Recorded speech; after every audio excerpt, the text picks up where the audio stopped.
विक्रम साहब को भी क्या दिक्कत है? जी नेक में पेन है और मेरे लोअर बैक में पूरा इधर की साइड पेन है और क्लास।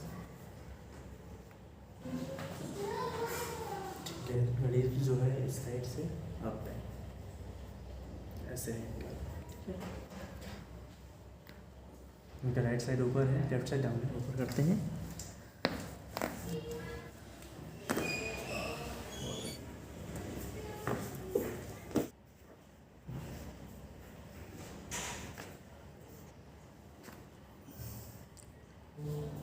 पहले एक अकड़न हुई थी, वो अकड़न खत्म हो गई है और ठीक है, बिल्कुल ऐसा बॉडी रिलैक्स फील कर रही है।